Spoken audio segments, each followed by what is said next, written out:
Ladies and gentlemen, welcome back to Rockstar 101. His name is Brandon. He's the DJ. His name is Shim. He's the Rockstar. Class is in session. Can you move your eyebrows like that, too? I can, but I don't know why you're doing it during the introduction. Thank you very much for everyone who is watching us on YouTube and everyone who is listening on Spotify through Anchor or wherever you get this stuff. Go ahead, while he's doing all that stuff, I'll go ahead and plug you.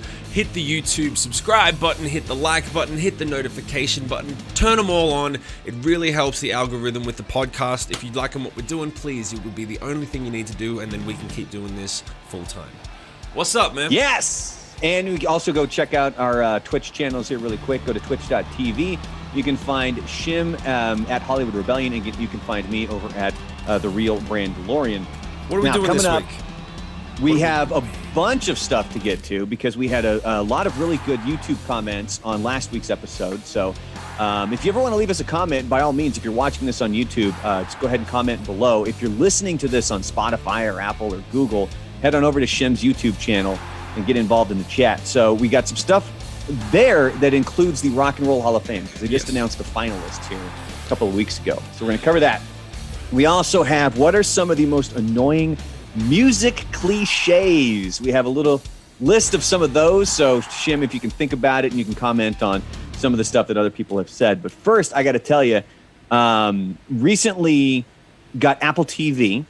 And one of the things that I had thought about with Apple TV and almost got me to buy it, the only reason I have it is because I switched to an iPhone and I got a free year of it. So the Beastie Boys documentary, the one by, I believe it's Spike Jonze, and it's Ad Rock and Mike D on stage, and they're kind of telling the history of the Beastie Boys. And I'm telling you right now, if you are even the smallest fan of the Beastie Boys, you're going to enjoy this documentary. It is well worth checking out. And I'm only like 50 minutes into it. We haven't even gotten to ill communication or any of that stuff. We're still in the 80s where they're partying their asses So off. is this a series or is it a movie? It's just a movie. Okay. And I'm about 50 minutes into it, and it's been amazing to watch so far. Excellent. So if you're even the smallest fan of the Beastie Boys, I highly recommend checking that out. So the next thing we're going to move to here is we got our playlists rolling along, and our next episode is going to drop on March 1st. So that means we're due for another playlist. So the first one that we did was the best rock of 1995, and the only real stipulation is that the album has to be released in 1995, not the single, the album itself. So we're going to get 3, 4, 5 songs from one particular band on these playlists. I started with 1995 really because that's when White Zombie's Astro Creep 2000 came out. And that's the one that I bought and I listened to front to back nonstop. That thing was on a damn repeat in my CD player. Remember the old Discman CD players? Oh, I remember. Oh, yeah, had that. How many could you fit, sidebar, how many CDs could you fit in a jewel case when you took out your Discman, when you went with it? Would you take out CDs with several CDs within the jewel case? Are you talking about just a single I'm talking about CD like case? you have the CD case of that album that you're talking about, but you could fit like 3 or 4 CDs in the case. They would get a little. Oh, I wouldn't do that. No, I would do that. I couldn't do that because I am an OCD freak, and what would happen is the CD never leaves the CD case unless it's going into an actual CD holder, like one of those big booklets. Yeah. So unless it's doing that, it does not leave in any way, shape, or form. Because I had a friend who he had this big DVD collection, and when we'd be watching a movie, he'd pop one out, and he would grab a new DVD, and he would just take whatever was in there and put it in the other case. And I'm like, how the hell do you know what any of your stuff is? Yeah. I mean, you go through and you pull a DVD out, and it's almost guaranteed that's not the movie that's in there. Yeah, no, I understand. So it's a 10-minute hunt to find the goddamn movie. It's very frustrating for a man like you, I understand. But anyway, you were saying White Zombie was released in 95. So we started with 95, and now we're backtracking because we both agreed we want to kind of see how rock and roll changes through the years. And so we're going to start with 1989, and at the first of every month, we're just going to gradually progress. So March 1st, it's going to be 1989. April 1st, it's going to be 1990, and then so on and so forth. I've already started to build the playlist. Now, here's where anybody listening or watching comes in. If you know of an album that was released in 1989 and you know of some songs that you think should be on this playlist, the best rock of 1989, comment on the YouTube below and let us know what you think should be in there. Just as kind of a heads up, here's some of the stuff that's already making it in. Queen's The Miracle was released in 1989. So we have a few songs off that one, including I Want It All. That was, is there as well. Motley Crue's Dr. Feelgood was released in 1989. Yes. So we got the big hits off that. Faith No More's The Real Thing. That's the album that had Epic, which that's the song everybody knows, right? Yeah. From Faith No More? Yeah. Okay. Nine Inch Nails' Pretty Hate Machine was released in 89. Tom Petty's Full Moon Fever. Nirvana's Bleach, also 89. Aerosmith's Pump. And so many more. So if there's any songs that were on an album that was released in 1989, by all means, comment below, and we'll get this thing rolling. And by the time next week's episode drops, that playlist will be up and running on Spotify, and you can find it by finding me at The Real Brandalorian.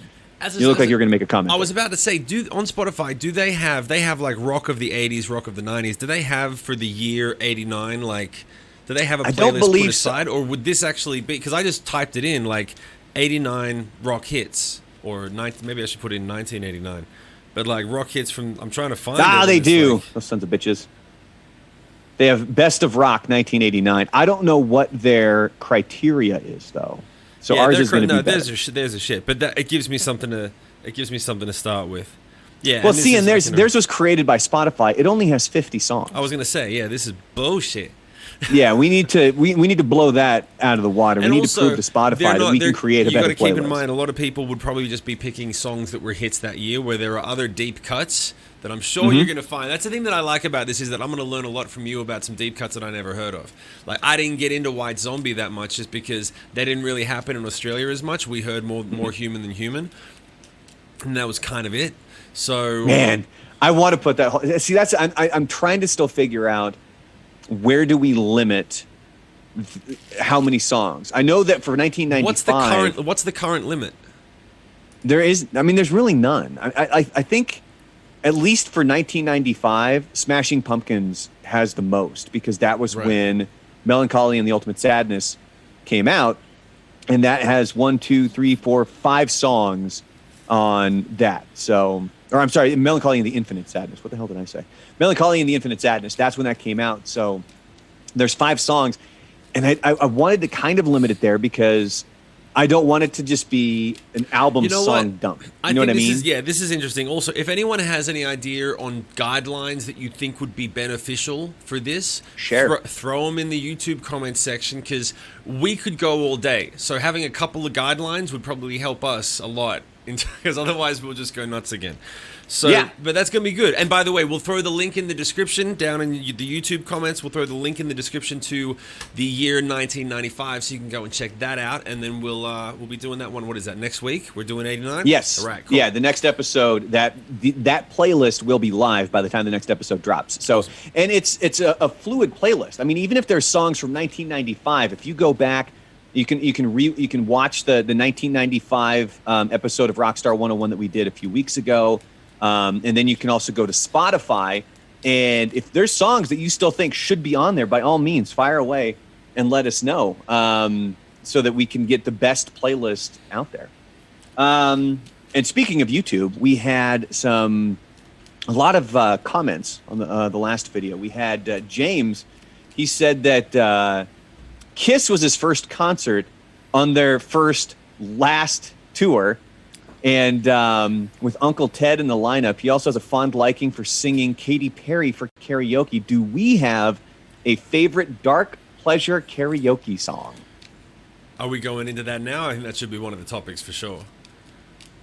It's completely up to you, because here's the thing. This can be a short topic because I don't do karaoke. What are we touching on? What are our 3 topics this week, man? We're promoting the 1989 playlist, and then we've got the Rock and Roll Hall of Fame, and then we're also going to wrap up with the annoying music cliches. Boom. Well, I say then you want to save the karaoke thing? I think we save the karaoke for next week.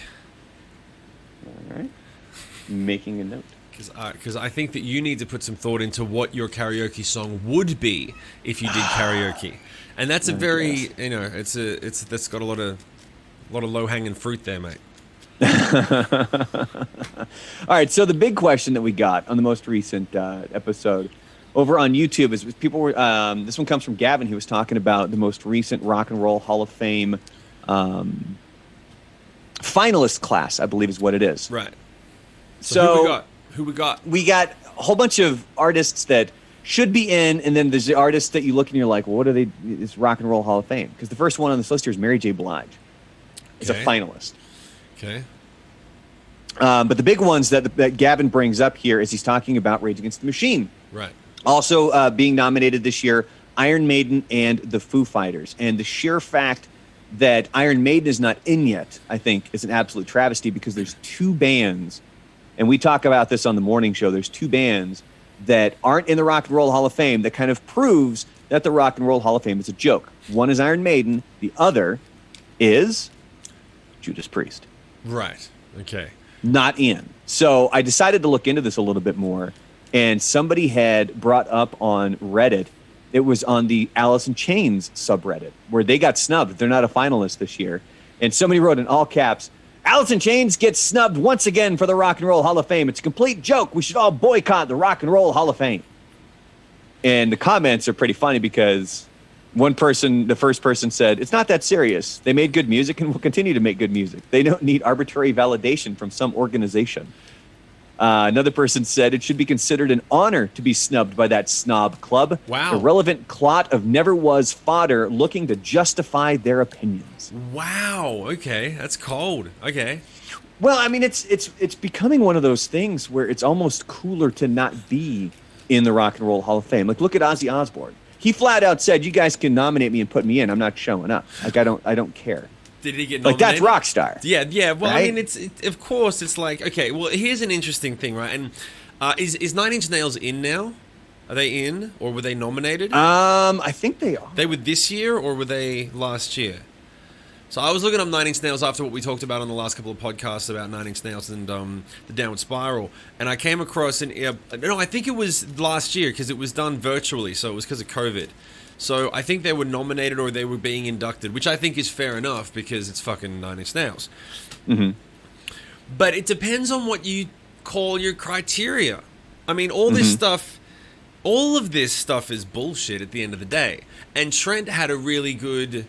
Yeah, they were nominated last year. Yeah. He had a really good perspective on it that he talked about in this podcast where he basically was like, when I was younger and the seminal albums that people usually refer to for Nine Inch Nails, when they were big and we were doing our thing, I was so anti-establishment that I would have told these guys to suck a dick. But now he was like, I've kind of cooled down a little bit, and I'm like, actually, now that I've been a professional musician for so long and I've had so many ups and downs and I've worked with so many different types of people, because it's voted on by your peers, right? You got to keep that in mind. It's like it's voted on by your peers. So he's like, it's nice to sort of just... his thing wasn't like, oh, now I feel like now I'm really a rock star. His thing was, it's an opportunity to get together with a bunch of like-minded people and just take a night to smell the roses and just go, yeah, okay, we have done a lot of good work, and that's nice that people are, saying we did a good job, and that's about it. Like, he didn't have anything else on it, but he was at least able to be gracious and accept the award. But I totally agree with Ozzy Osbourne when it's like the amount of bands that, that should be in. I mean, if you're going by record sales alone, like there's a lot of bands who probably have outsold half the bands that are in the Rock and Roll Hall of Fame that should be in there.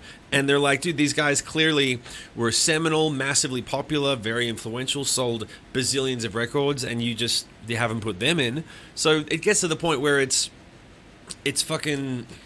It's not arbitrary, but it's so biased that why would you... I wouldn't let it upset me. I wouldn't let... Like, if I find out that Mary J. Blige is getting into... Actually, if Mary J. Blige got into the Hall of Fame, I'd be like, it's a little weird. That's a little Blige, whatever. Like, but at the same time, which hip-hop artists have made it in? Like, Dre made it in, didn't he?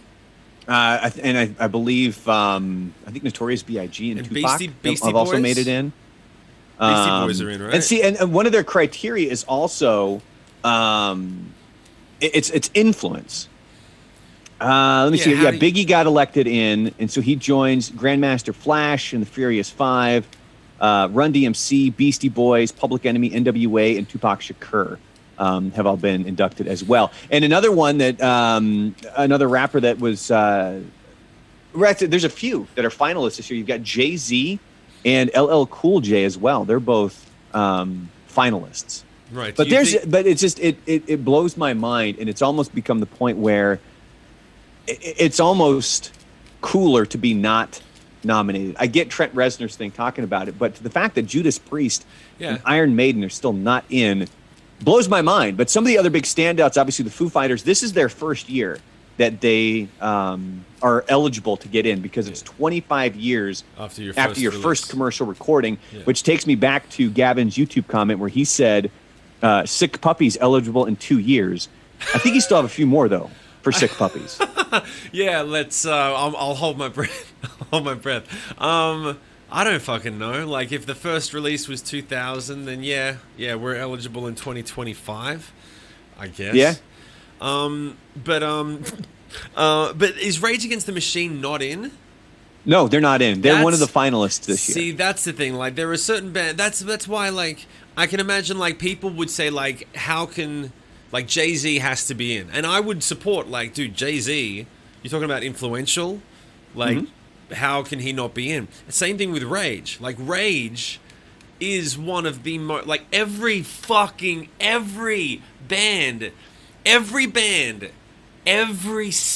band that you listen to now was influenced by Rage Against the Machine. Straight up. There's no guitar player in the fucking world in a band that's like, dude, nah, Tom Morello sucks. There's no one. Everyone has learned some of their riffs. When they were learning guitar, you learn Rage Against the Machine riffs. Like, you're talking about influential. The fact that Rage isn't in is, like, insane to me. Especially if they've been eligible since, like, what, 92, 91 their first album came out? But they're fucking eligible. Point being, they're totally eligible. So they've been eligible for a few years now. I know that, because that's one of those bands where you're like, they should be first ballot. What's that? How many people get in every year? How many people are inducted? 2, 3? No, it's way more than that. It's like 5 or 6 at least, I think. I mean, I have the criteria here, but it doesn't say how many actually get in. I mean, 7 of the 16 nominees on this ballot, they're on the ballot for the first time. And all the ones who were on the ballot for the first time are the Foo Fighters, the Go-Go's. It says Iron Maiden. Iron Maiden's never been on the ballot before. Jay-Z, Mary J. Blige, Fela Kuti, and Dionne Warwick. So we've got like a couple of minutes left to go on this. But my main thing is, how much do you pay attention to awards anymore anyway? Do you even really pay attention to the Oscars and the Grammys as much as you used to? I think that I might pay attention to some of it more so now, just because of my wife, and she pays attention to it. Because there was a long time where I didn't. I think, at least as far as the Oscars go, the one that I remember caring about was when Heath Ledger was up for Best Supporting Actor for playing the Joker. That's about the last time I can remember caring too. I think that because of how significantly consumption of everything has changed, and therefore the relevance of most content has gone down, and it's so much more fucking, it's happening now and then it ain't happening tomorrow. I mean, Ricky Gervais did the most world-breaking fucking, introduction speech to the Golden Globes last year, or the year before, whatever the fuck it was, and he basically said, Netflix won. Like, why does anyone even watch this? Like, the ratings are going down drastically every year. Even people who used to care don't really care anymore, because there's so many Netflix shows now that aren't getting nominated, where they're like, dude, this is boring. Like, half the shows I watch aren't even nominated anyway. I don't know half the shows you're talking about. I didn't see most of the movies you've nominated, because I've got my niche that I watch, or I've got my things that I listen to. So if you go to the Grammys and you're like, and the bottom line is, dude, the Grammys are bought and sold. I learned at the beginning. Yeah, and they completely phased out rock. Yeah, like I learned at the beginning. Like, I don't even think they broadcast that award anymore. I don't know if they do. But the thing that people don't realize is the Grammys are run by the Record Business Association. So it's basically all the record labels back in the day were like, let's put together an award show where we can promote our stuff. Where we'll decide what the best records were that year, and then everyone will go and buy those records. And now no one gives a fuck what those guys think, because records don't have any... It's old. It's so old that this shit doesn't matter anymore. So I honestly think, like, the idea of the rock, if someone nominated any band for the Rock and Roll Hall of Fame now and they publicly went, fuck the Rock and Roll Hall of Fame, they're basically like saying, yeah, they're just saying like, fuck a whole bunch of old white guys that are out of touch on the way out. Like, they're not, this shit ain't relevant anymore.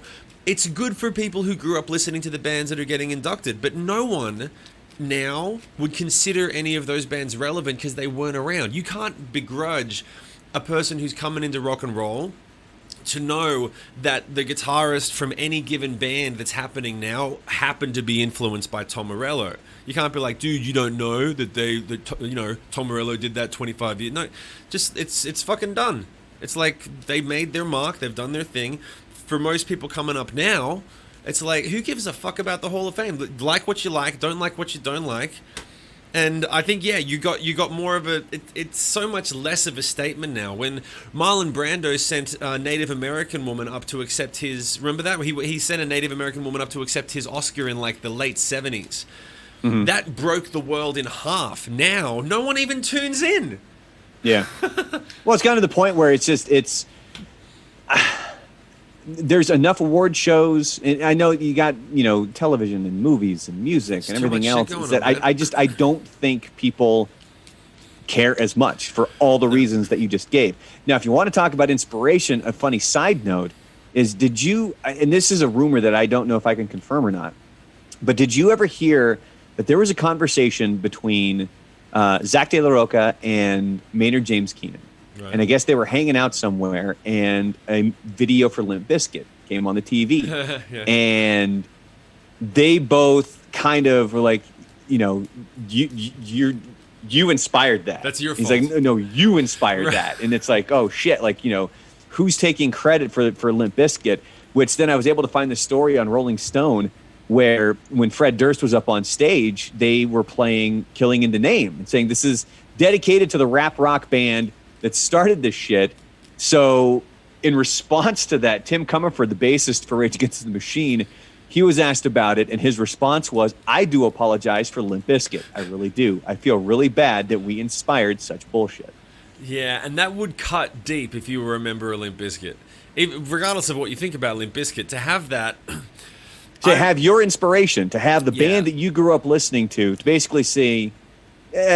fuck those guys. Yeah, it's horrible, dude. I remember, and we'll get to the next topic in about 6 seconds, but people, when the band was... There are a bunch of people that have my face tattooed on them, right? And it's not for me. Not for me. Like, when someone comes and shows me a tattoo of my face on them, I don't go, oh... But I don't say anything negative about it, because I remember hearing a story that this one kid... fell into the most dark depression one time because he had a Tool tattoo, and I think he had something that was pretty detailed, and he showed it to Maynard, and Maynard famously just said, "Oh my god, that is the dumbest fucking thing I've ever seen," and just walked away and ripped this kid's heart out. Like, he worshipped Tool and Maynard so much, and he just said, "You're a stupid fucking idiot," and walked away. And so at that point, I was like. Once I heard, it never occurred to me that, like, if someone's willing to go to the effort of getting a tattoo on them or making a band that is so heavily influenced by Rage Against the Machine, if it comes to the point where you're like, I actually don't like that. Like, there are some tattoos that are beautiful, there are some that weren't. But I always just say, thank you so much for appreciating the music, and just be cool and humble, because... you fuck people up. You will fuck people up if you say shit like that. Like, I apologize. Oh God, big time. I'm sorry for Limp Bizkit. I apologize to the world for that's like a deepest cut you can do. And don't get me wrong, compared to Rage Against the Machine, yes, the Bizkit doesn't hold up in my opinion to Rage Against the Machine, but I still like Limp Bizkit. But I would never be like, damn, apologize. Anyway, what was it? Pretty hardcore, right? Moving on to the next thing.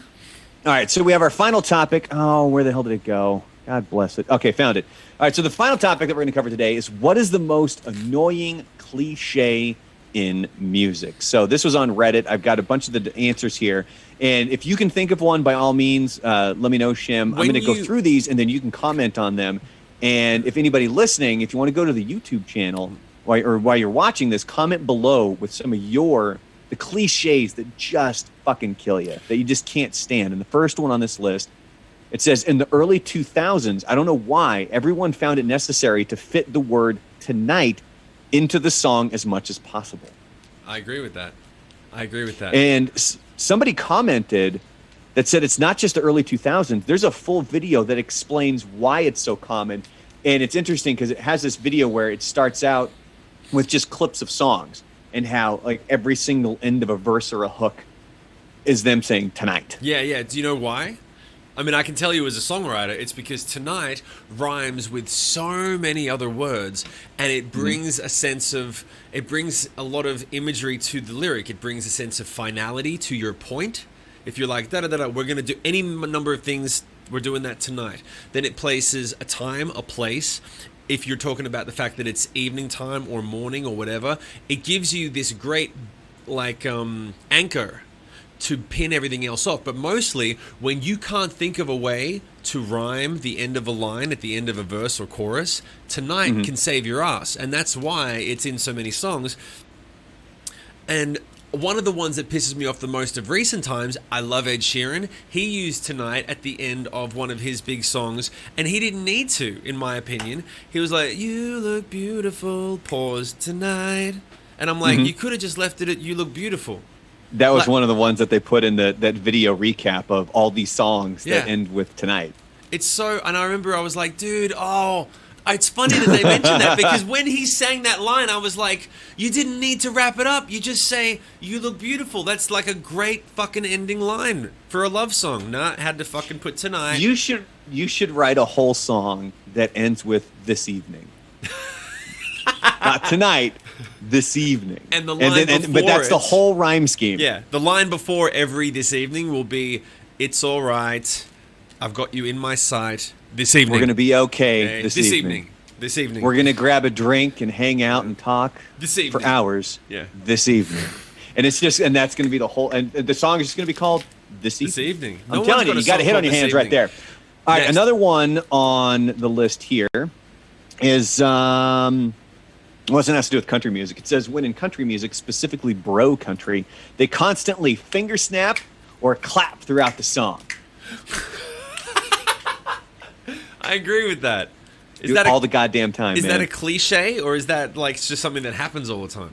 I think it's a cliche for that. But then again, that whole style of music at this point, especially like bro country, it's a cliche on itself. Right. I think there have been people out there who've taken word generators and written complete country songs, because all you need is blue jeans, bare feet, beer, a lake or some sort of a water that you can party at. They call it luggage. Coolers, blonde hair, sunshine, summer, tonight. See how I brought it full circle right there? So it's like that. Like it's just that whole genre is just a goddamn cliche on itself. Yeah. The next one here is this person says, which by the way, this person's username is Backup Strap On, which is fucking hilarious. They said, I fucking hate hand claps. I also hate excessive use of chanting, especially when they get a group of children to chant the lyrics. Seriously, what the F? Does that feel like slave labor? My first thing that pops into my head is the Pretty Reckless. They use the kids chanting a lot, and I dig it, man. I think the Pretty Reckless is one of, if not the best rock band we have going right now. Every single song they come out with is a goddamn hit. Yeah, they do have nice, simple songs, and she's good. She's got a great voice. But the most recent one has Tom Morello on it. That's true. I forgot about that. But I understand the concept with for whoever. What's her name again? What's her name? Of the username? Yeah. Or are you talking of Taylor Momsen? No. Back end strap on. What is it? It's Backup Strap On. Backup Strap On I agree with, but unfortunately they're probably going to be very unhappy with my next project, because I plan to have lots of hand claps and chanting. I don't plan to have hand claps. I do plan to have a lot of chanting. Well, the clapping and the finger snapping was somebody else. Backup Strap On was. I don't think I'm going to have kids specifically talking about the hand claps too. Yeah. I guess, But now I can dig it. What else? Overdone rhymes. Yeah. Give me some creativity. Think a bit harder. And this is interesting because this kind of ties into when you're doing one of the lockdown sessions and people are helping you write the songs, and you're it's a collaborative effort of people coming up with that rhyming scheme. And remember when we talked with Kalen Chase and he was talking about his song, Let Them Come, there was the one line in there where he's talking about it uses the word soliloquy. And he admitted to us, he goes, I didn't write that line. My brother actually wrote that line, and I'm pissed that he wrote that line because what he had was it didn't sound right. The amount of syllables was a little bit off, and he said it just wasn't quite there. But then his brother came up with the word soliloquy to rhyme right there, and it fits perfect. And if you haven't seen that interview, go check out that one, Rockstar 101 with Kalen Chase, and then also go check out his new music, especially Let Them Come, which is just a fantastic song. Let me see here. We'll do one more. Taking 2 lines of lyrics and stretching them into a 4-minute song. 2 lines of lyrics. And then stretching it into a 4-minute song. I think a good example of that. I remember hearing what was the Green Day song? I Walk a Lonely Road. I walk a lonely road. What is it? What's the fucking Boulevard of Broken Dreams. Boulevard of Broken Dreams. I can imagine that Billy Joe basically thought of that title, was like, it's a great title, and then was like, okay, what's the Boulevard of Broken Dreams look like? And he wrote 8 lines and then just sang them over and over again. And I remember listening to the radio in LA one time, and they had a 2-pack song that they recited. They said the words over it. They recited this too, and it was this poetic, deep, amazing thing. And then they just said, and here's what's on the radio today. I walk a lonely road, the only one that I've ever known. That I have ever known. Don't know where it goes, but I walk alone. I walk alone, I walk alone, I walk alone, I walk alone. And they made it like really like he just keeps fucking exactly what you It's repeating said. It over and over and over again. Over and over again. But I don't think you noticed. I never noticed until they did it. Like sometimes they're right, but there are other times where if you get the right line and the right lyric, you want it to be repeated. There's guilty pleasure songs where you just want to hear that fucking song, that line over and over again. Hey Mickey, you're so fine, you blow my mind. And Mickey. Hey Mickey. Hey Mickey. Fucking go for it. Hand claps and lines. That song has got everything. There the only you go, thing dude. missing in that song is tonight. Tonight. And then somebody right after this comment though, they put out sending out an SOS. Yeah. I'm sending out which is basically that entire song. But so if you have any comments on any of this stuff, by all means, head on over to the YouTube channel. If you're not already here, if you're watching us, smile, cheese, and go ahead and comment below with any of these topics. We're going to get to our what is your go-to karaoke song, or what was your dark? It was it's a guilty pleasure. What's your? I think. Yeah. What's your guilty? Yeah. What's your? You have a dark pleasure karaoke song. So I'll have to think about that because I'm not a karaoke singer. Yeah. I remember there was one time when we had Rock Band, which we've talked about. You know, my 2 bands that I've been in before for Rock Band, which was Moist Funk and King Dick and the Shades of Glory. Yeah. And I tried singing Disturbed once, and I destroyed my voice for 6 months. Like it was fucking gone. Yeah. It was gone. Yeah. But yeah, so go ahead and comment down below if you would like here on the old YouTube channel. Big thank you to our supporters. If you want to be a supporter of the podcast, head to anchor.fm/rockstar101. Thank you to everybody who helps donate. It keeps us doing this thing, and we would like to do more of it and provide you with the absolute best content that we can. But on that note, next episode, we're doing the best of 1989 rock. So again, if you want to comment below if there's an album that came out in 1989 and specific songs that you think should be on that playlist, by all means, let me know and put it down there. And then we're going to be releasing that playlist on Spotify. Coming up March 1st is when the next episode will drop. Anything else? Nope, Shimon more. That's it, man. That's it. Just let us know everything you're thinking, and we can't wait to hear about it. Talk about it in the next podcast. Chuck it in the comments. Hit the like, hit the subscribe, hit the notifications. You know what to do. Help us with the algorithm because we can't do it. We need your help with that. So thank you very much for doing that. And in the meantime, we'll see you next week. His name is Brandon. He's the DJ. His name is Shim. He's the rock star. Class dismissed.